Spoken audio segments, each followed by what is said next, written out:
So at hour 3, we were not talking about Harry Potter anymore. We were talking about our niece. We were talking about how hungry we were. And that's when the magic broke. It was October 2025.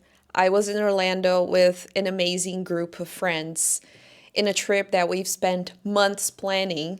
And one of the highlights of this trip was to visit the brand new Epic Universe park with the new Harry Potter area, with the Battle at the Ministry of Magic new ride. For Harry Potter fans, it was a dream come true because they built this full-scale replica of the Ministry of Magic. And it was the ride everybody was talking about. There were so many videos on social media of people entering using flu powder. Ministry of Magic. Entering the Ministry of Magic, that whole amazing universe just coming to life.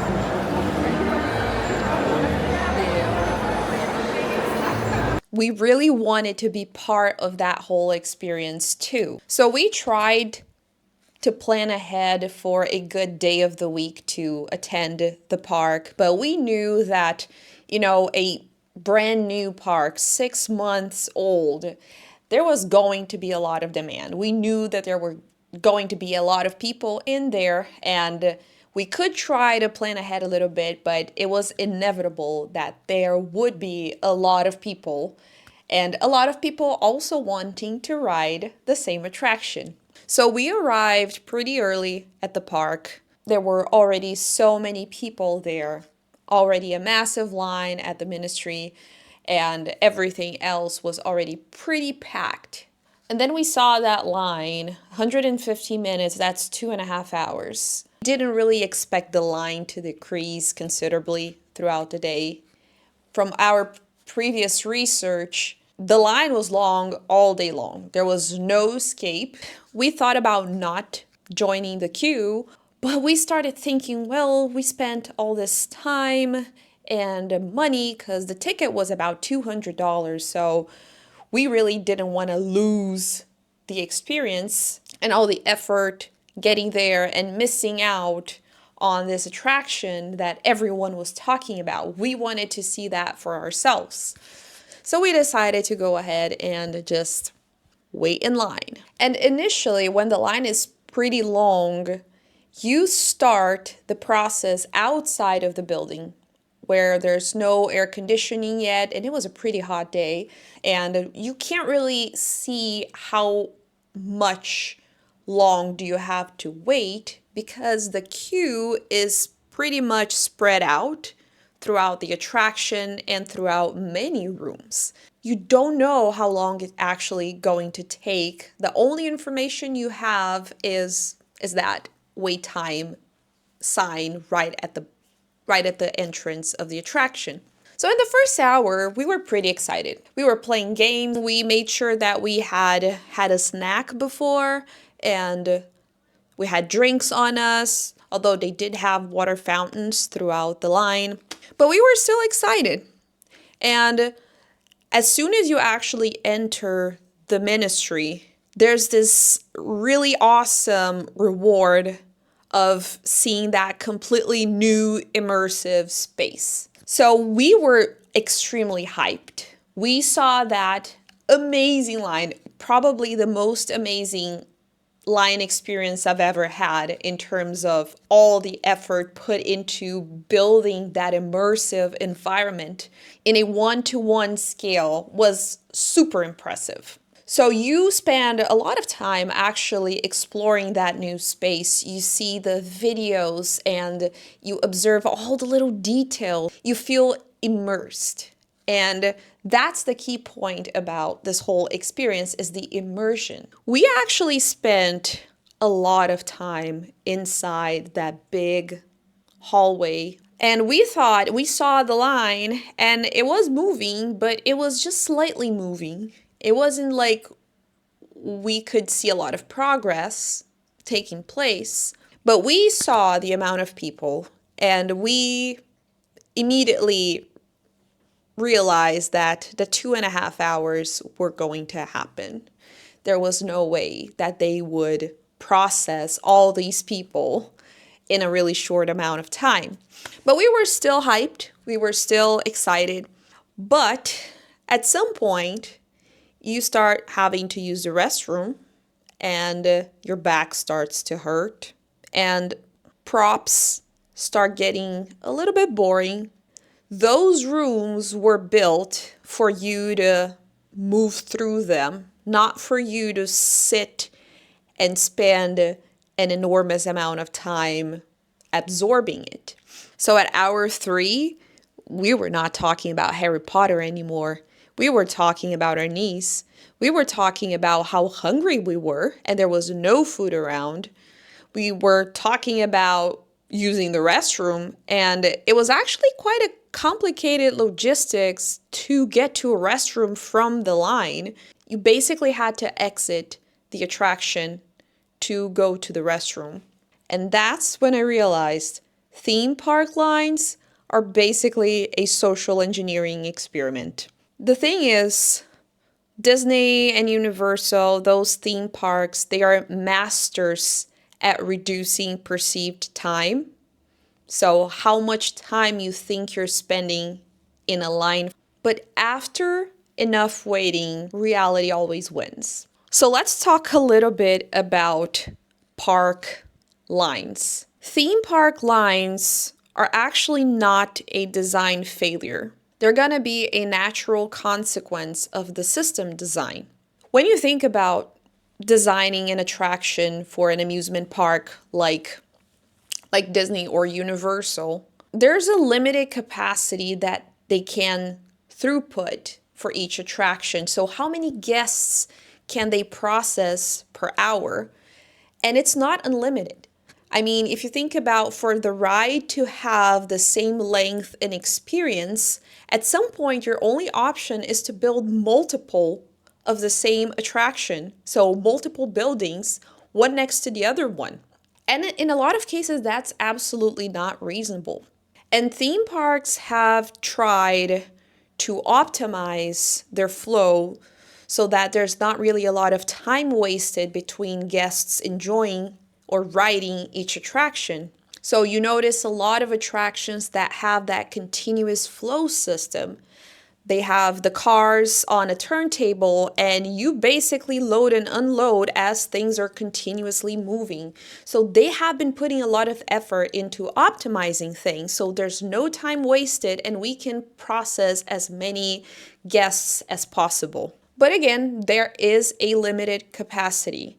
And for new attractions like the Harry Potter one, with all the investment and intellectual property involved, there was absolutely going to be more demand than the system can process.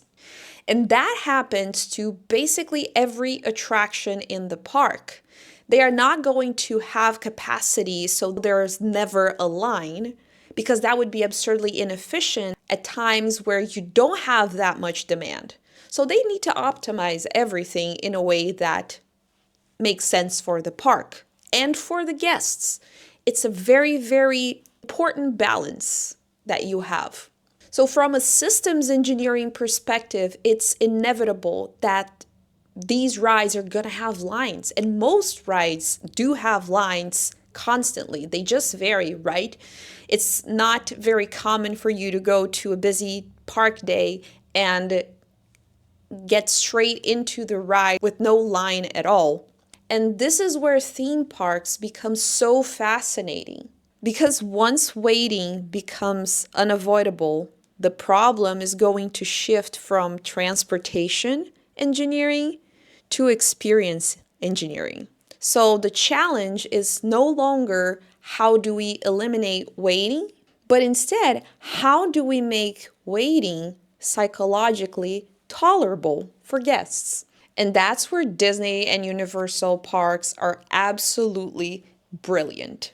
So what they do is use a lot of principles from queue engineering, psychology, architecture, storytelling to manipulate your perceived time. So their main goal is to reduce the cost, that emotional cost of waiting. So theme parks, they rely on a bunch of different tricks to help you endure the line experience and even make that into a really awesome part of the ride. And the thing is, when you start waiting for so long, those little magical moments, they start to fall apart. So you start noticing things like a segmented queue design, the fact that they provide you with multiple rooms that keep the line moving, which also provides you with some comfort because you see progress and that's easier on your brain than feeling like you're stagnant and the line isn't moving. There's visual overstimulation everywhere, so many things to look at. There's props, animatronics, animations, music. So you get very excited. It's a lot to absorb to some extent. And everything in this system has a purpose. It wants to keep you cognitively busy, occupied. So you don't really think about all those discomforts, like your back is aching and your feet hurt and you're hungry and you need to use the restroom. It's just enough stimulation to keep you engaged.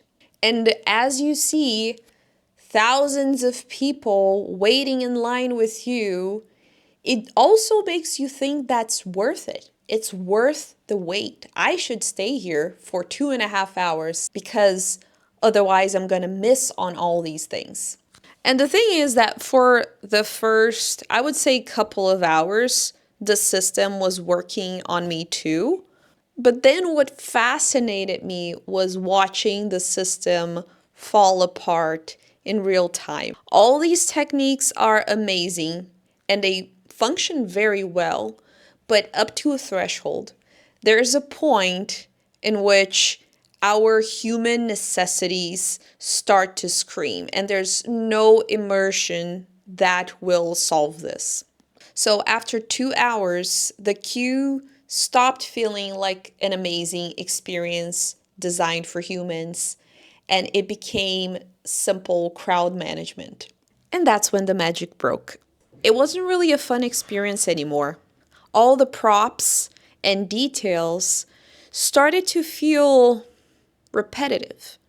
They had the same videos and the same audio looping, and you're supposed to hear that maybe a few times, but after a whole hour in the same room, it just gets repetitive and boring. We start seeing other guests complaining and trying to look for bathrooms and sitting on the floor and getting mad, honestly. After some time, we started to look at the tiles on the wall and analyzing that it felt like plastic. And even those micro rewards, whenever we entered a new room, those were not a reward anymore. It was more like, oh no, another room. And it's even crazier because we were very tired after 3 hours of standing, waiting in line. And for some reason, whenever they design this attraction, they have right at the very end, when you're about to ride the attraction, there are stairs that you have to go up and then you have to go down. I don't know if that was a flaw from whenever they designed the building and they didn't really think about the queue very properly. But when you're exhausted, it just feels like punishment. So after about 3.5 hours, it did take much longer than anticipated, by the way, we finally rode the attraction. And honestly, it's perfection. I do think that the combination that they used for animatronics and projections and screens and the props and the whole illusion of the simulation was completely next level. I mean, kudos to everyone in that team that designed that attraction. It's definitely first class. But I really don't remember much of the attraction. I was so focused on the whole line experience that I don't really remember much of the ride. I was also very exhausted by then. So if you're going to ask me, was it worth it? Well, to me it was, because I got to experience this whole enlightening moment when I realized about all those little tricks that they use to manipulate our perception of time. But I know that that wasn't the case for a lot of my friends. They were not very excited anymore. So there's some feedback to Universal that I wanted to bring up. First, if you expect a line to be sometimes over 3 hours, you should take advantage of all that time to provide a little bit more comfort for your guests. Those are 3 hours that I'm not buying anything. I'm not buying food. I'm not buying drinks. So providing a little bit of comfort would definitely help. Of course, the park is quite new. There aren't that many attractions just yet. So that leaves us guests with maybe 10 attractions to ride. And we end up don't spreading out that much. It's not like when you're in a park that has 20 different things for you to do. So people do spread out more. And about the express passes, that was also a slightly frustrating part of the process, was seeing their line move so much faster than ours. So when you think about the psychology of that, we don't see that as something fair. And we know that a lot of attractions, what they do is try to hide the express pass line so that the other guests don't see that and don't have that perception that it is unfair. In this case, we could definitely see the line and it was moving so much faster than ours. So I don't think parks are dealing very well with extreme crowds. I think they manage lines very well, and they have been creating amazing line experiences. If you look at some rides like Rise of the Resistance, the whole experience of the line is so amazing that some people think that the line is the actual attraction. So when you're spending an hour, but you're entertained with new things, new animation, new interactions every 10 minutes, it definitely doesn't seem that bad. But for this specific ride, you should not be spending 2 hours almost in the same room. It will get boring. So to wrap up, I thought it was an amazing opportunity for me to think about the systematic behind how parks engineer lines. I mean, parks can't manipulate actual time, but they can and they do manipulate how we perceive time. And also how the line is really a part of the attraction. Again, the Star Wars, Rise of the Resistance, and a lot of other attractions, they have amazing cues that immerse you, but there is a very important turning point in which the physical world becomes more evident than the immersion. And that's the point that I think all those theme parks need to spend more time researching so they can manage that situation better. But yeah, theme parks are designed to make us forget about time.